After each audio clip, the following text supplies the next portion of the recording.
Hello guys, so kumusta kayo, no? So ngayon ituturo ko sa inyo guys, no, kung paano ba dumami yung benta mo using FB ads. Dati kasi guys, no, meron na akong ganitong tutorial, kaso nga lang year 2020 pa yata yun, ngayon is 2022 na, malapit na mag 2023. So may mga konting changes lang si FB, no. So ito guys yung ginagawa namin ngayong 2022, paano ba mag-boost ng ads sa FB. So may mga nagninegosyo kasi guys na ang ginagawa nila is nagtatayo sila ng shop, no. Kapag nagtayo raw sila ng shop, syempre nga naman maraming mga walk-in, maraming mga dadaan sa shop mo at dadami raw yung benta. Pero guys, para sa akin hindi ko recommended 'yan, no? So paano ba kami guys nakakabenta ng marami, no, kahit na yung shop namin is liblib. Tapos dinadayo talaga guys yung shop namin. Yan nga kasi guys yung gumagamit kami ng Facebook ads. So imbis na guys na magtayo ka ng shop na uupahan, no, mas maganda guys ibayad mo na lang kay FB at si FB mismo maghahanap ng customer para sa'yo. So para makapag-boost ka guys ng ads, no, unang-una sasabihin ko sa inyo kaagad, meron tong bayad. So hindi naman ako ibabayaran yung babayaran nyo guys sa FB. Kapag nagsisimula ka pa lang, no, ang pinaka-minimum bayad dyan is 50 pesos per day lang. So sobrang liit lang nun guys. Kung kukumpitin mo yan guys, so halimbawa isa lang naman yung ads mo tapos times 30 days mo, so gagastos ka lang ng mga 1,500 pesos monthly. So sobrang liit lang noon kaysa nagbabayad ka ng pwesto. So kapag nagninegosyo ka kasi guys, no, kailangan mo talaga maglabas ng pera. Hindi naman pwedeng puro pakabig lang yung iniisip natin. Kasi pag puro pakabig lang iniisip mo guys, hindi pagninegosyo yun. Kasi guys, ang pagninegosyo, no, kailangan mo mamuhunan para kumita yung pinuhunan mo. So ang pangalawa mo guys na kailangan, bukod dun sa may pambayad mo sa ads, syempre kailangan mo guys ng FB page. So katulad namin guys, meron kaming FB page. Ngayon guys, kung ikaw umaasa ka lang sa personal profile mo, doon ka lang nagpo-post, hindi pwede yung ganun guys, no? Kasi hindi ka pwede mag-boost using your personal profile. So kailangan mo guys ng FB page. So kung paano gumawa guys ng FB page, no, hanapin nyo lang sa YouTube. Maraming tutorial lang guys, no, kung paano gumawa ng FB page. Ngayon kung nakagawa ka ng FB page mo, ang gagawin mo guys, no, syempre magpo-post ka ng gusto mong i-post. Gawa kayo ng sample, itong back to school package namin na L3210, no? So gagawa ko ng picture na medyo compelling o madaling makita. Tapos syempre lalagyan mo siya ng description. Yung description nyo guys, no, kontian nyo lang. Huwag nyo lalagyan ng description guys sa sobrang haba kasi madalas guys nare-reject yung mga ganon ni FB. So yan, nilagyan ko lang siya ng back to school package, printing, Xerox, and lamination business. So total price, yan, tapos discounted price. So lagay mo na rin guys yung mga price kung gusto mong wag na magtanong ng how much. Pero yung iba talaga guys, no, kahit nagsasabi ka na ng presyo mo doon sa may post mo, nagtatanong pa rin sila ng how much. Tapos yan guys, yung mga included at syempre lalagyan mo guys ng freebies. Guys, sa pagmamarket, napakalaking impact ng nilalagyan mo ng free. Okay? So kahit anong klase lang ng free, basta meron siyang free, yung tao guys, nakatingin ka agad doon. Alam nyo naman guys, sa mga tao, mahilig sila sa libre. So ito guys, nagawa ko na yung post. So pagdating mo dito sa may baba, may makikita ka dito. Ito nakalagay ito, boost again eh, no? Pero usually nakikita mo dyan, ito nakalagay, boost a post kapag ka nagsisimula ka pa lang na mag-boost ng isang ad.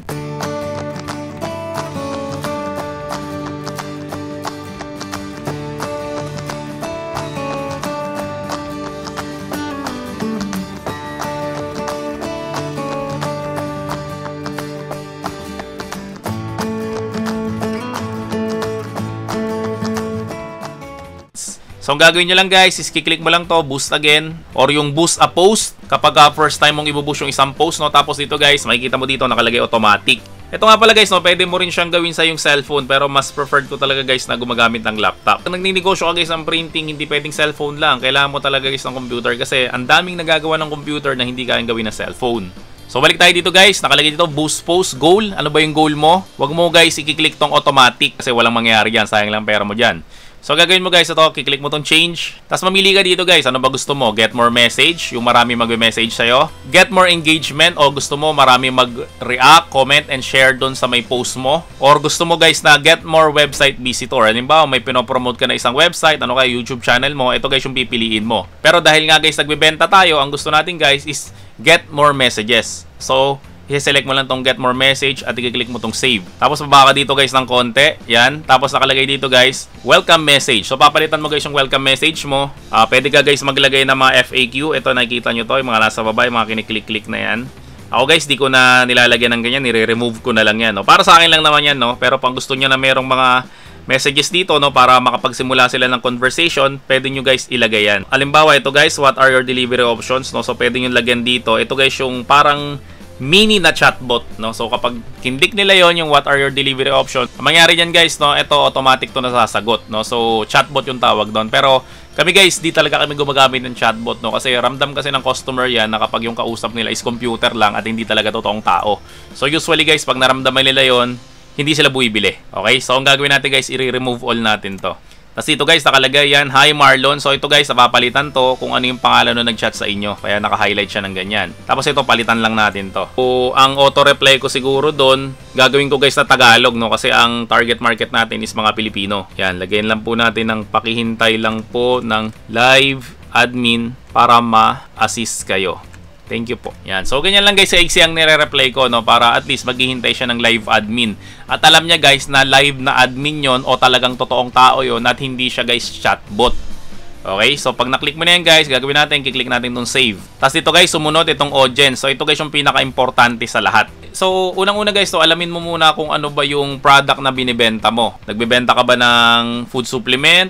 Nagbebenta ka ba ng baby supplement? Nagbebenta ka ba ng pampaganda? Kasi guys, no, dyan tayo magbabatay kung ano ba yung target market natin. Kasi guys, ikaw magsiset kung sino ba yung gusto mong makakita ng post. So kapag wala dun guys sa standard na sinet mo, no, mangyari dyan guys, yung mga tao na hindi mo naman target, hindi nila makikita yung post mo na yon. Sa FB, nagpapakita sila ng mga ads sa mga tao na tina-target mo talaga. So dito guys, papakita ko lang sa inyo, no, i-click mo lang to, create new. So pangalanan natin yung ating audience. So sabihin na natin na back to school package. Tapos dito guys, mamimili ka, ilang taon ba yung target mo? Pambata ba yung target mo o pang matanda? Syempre guys, pag pang matanda yung target mo, no, tataasan mo yung age limit nito. So gagawin ng 50 to 65 plus. Kasi guys, kapag yung binibenta mo is pang matanda, tapos tinarget mo guys is 18 years old lang, walang bibili sa inyo yan guys, no? Kasi nga, yung product mo is for matatanda. So dapat mataas guys yung age limit na iseset mo. So halimbawa, pang binata naman yung age limit na iseset mo, lagyan mo guys ng mga, siguro mga 24 years old, siguro graduate na yan, tapos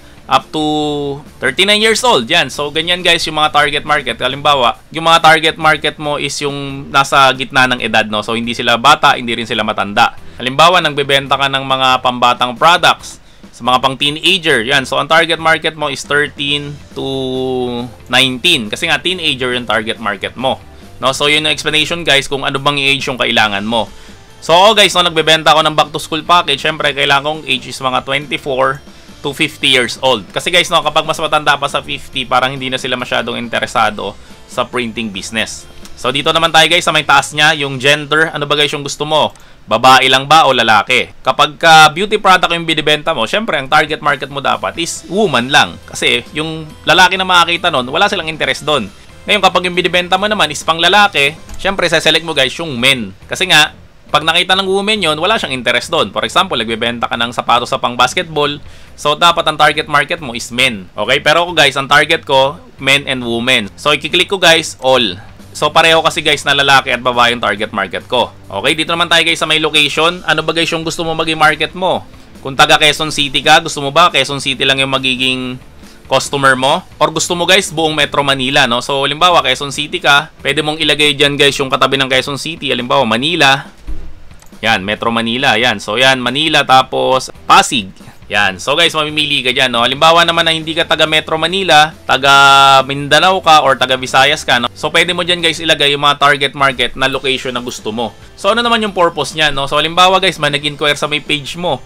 So, nagkakwentuhan na kayo, ang dami niya ng tinanong, nasagot mo naman lahat, at bibili na siya. Kaso, ang problema, guys, ikaw taga Quezon City, tapos siya taga General Santos sa Mindanao. So, ang ending nun guys, no, hindi siya bibili sa'yo kasi ang sasabihin niya sa'yo, ay, ang layo mo pala sir. Diba? So, sayang yung oras, sayang yung effort, sayang yung pagsagot mo sa may customer mo, tas di naman siya bibili kasi nga ang layo niya sa'yo. So, kami guys, kasi medyo kilala na rin naman kami sa YouTube, so ang target market ko na guys is buong Pilipinas. Yan. So, itatype ko lang guys yung Philippines, tapos i-click ko lang siya. Hindi lang Quezon City kasi guys ang kinikater ko kasi meron naman kaming LBC shipping. So, pwede kong targetin ng buong Pilipinas. Dito na tayo guys sa detailed targeting.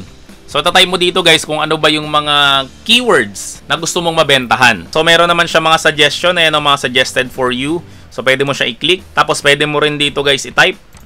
Halimbawa, printing. Yan o, publishing. Halimbawa, print.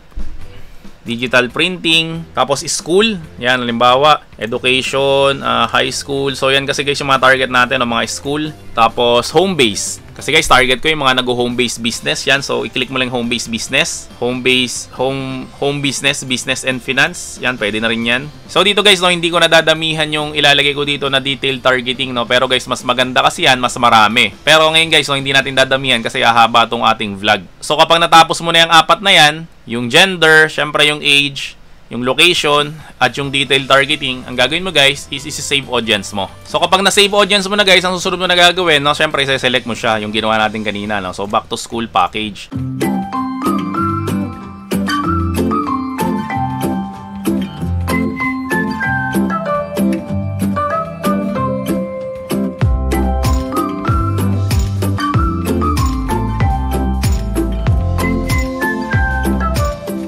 Tapos dito guys, ilang days mo ba gusto yung duration? So ako 10 days lagi. So dito naman guys, ilalagay mo yung magkano ba yung budget mo, no? So kapag nagsisimula ka pala mag FB ads, ang usually na rate niyan is 50 to 58 pesos per day. So ako kasi guys, no, ang rate ko na per day is 59 pesos, no? So dito papalitan ko to, syempre 59 times 10, lalabas doon is 590 pesos. So yan guys ang budget natin for 10 days. Tapos dito guys, i-click mo na to, mag-a-add ka na ng fund. So, syempre, dito sa may amount, ilalagay ko guys is 590 pesos. Kasi nga guys, yun yung amount na gusto kong ilagay dito sa ads ko. So, pwede ka guys magbayad ng debit or credit card or GCash. Pwede rin yan. So, add funds mo lang. Yan. So, pag kinontinue mo guys, no, dun sa may cellphone mo, gagamit ka ng QR code, no. So, i-scan mo lang naman to. Tapos, automatic na yan, nababayaran mo na kagad si FB. So, kapag nabayaran mo na siya guys, no, pwede mo na siyang i-close. Yan. Tapos, kapag nagawa mo na yung lahat guys, i-click mo na to guys yung boost post now. Yan. So, nakalagay dito guys, status natin is in review. So, sa mga nakapanood ng mga vlog ko dati, no, may mga nagtatanong kasi guys, no, ilang araw raw ba nire-review ni FB yan. So, kapag bago ka pa lang guys, no, umaabot siya ng mga 2 to 3 days bago matanggap guys yung ads mo. Pero sa akin guys, no, kasi matagal na ako nag-ads, usually niyan, ina-accept na ni FB yung ads ko mga half day lang naman. Pero yung ibang ads ko guys, no, matagal rin naman siya. Ganun rin siya inaabot, no, 1 to 3 days rin siya. So, gawin natin guys, no, punta tayo dito. So, go to Ad Center. So, makikita nyo yan guys, nakalagay in review. Tapos, kapag natanggap na guys yung ads mo, ang susunod na nakalagay dyan is scheduled. So, kapag nakalagay na guys na schedule, hindi pa rin guys tumatakbo yung ads mo no. Malalaman mo guys na tumatakbo yun na yung ads mo kapag nakalagay na dun guys sa ads mo is active na siya. So, kapag active na siya guys, no, mapapansin mo guys na marami nang nagme-message sa'yo. So, ganun lang guys kasimple mag-boost ng ads sa FB, no. Again guys, kapag ka nagninegosyo ka guys, no, kailangan mo guys mag-advertise. Kasi pag di ka nag-advertise, mas konti yung benta mo. Yung 50 pesos per day na yan guys, no, napakaliit lang yan kumpara sa kikitain mo kapag nag-FB ads ka. Kasi guys, may mga kakilala ako na ganyan na iniisip nila na lugi raw sila doon sa may FB ads nila, no, kasi bakit pa raw sila magbabayad ng 50 pesos kung pwede naman raw sila mag-share lang sa may wall nila, no. May mga benta rin yan, no, pero hindi guys kasing laki ng pwede mong kitain kapag nag-boost ka guys sa FB. So again guys, no, sa mga nagbabalak na magtayo ng shop, guys, wag na kayo magtayo ng shop. Ang gawin nyo guys, magbayad na lang kayo kay FB. At kapag nagbayad kayo guys sa FB, no, sigurado yan guys na dadami yung customer nyo. So guys, kung nagustuhan mo naman ang video na to, no, huwag mo na makakalimutan mag-subscribe sa channel ko. Syempre, like mo na rin ang video na to at i-turn on mo na rin yung notification bell para lagi kang updated sa mga bagong gawa ng mga video na mapapakinabangan mo sa printing business mo. At kung may mga tanong ka, comment, suggestion, no, huwag ka mahihiya na mag-comment down below kasi mahilig ako sumagot ng mga tanong. Kahit na paulit-ulit yung mga tanong nyo, paulit-ulit ko sinasagot yan. Siya nga pala guys, no, top 1 na tayo sa YouTube sa may pinakamaraming subscriber pagdating sa printing topic dito sa buong Pilipinas. So kung may mga product o services ka na gusto mo i-feature dito sa may vlog ko, no, email mo lang kami, theprintingshock@gmail.com, at sabihin mo lang guys kung paano tayo pareho makikinabang. And lastly, kung gusto mo supportahan tong channel ko na to, no, lahat ng video ko guys, meron dyan sa may ilalim nakalagay na join button. Pag kinlik mo yan guys, no, magbabayad ka lang ng 25 pesos na sobrang mura lang guys kumpara sa matututunan mo dito sa my channel ko. So maraming salamat ulit sa inyong lahat, no. See you on my next video at bye-bye! The printing shop, ayos na sulit pa.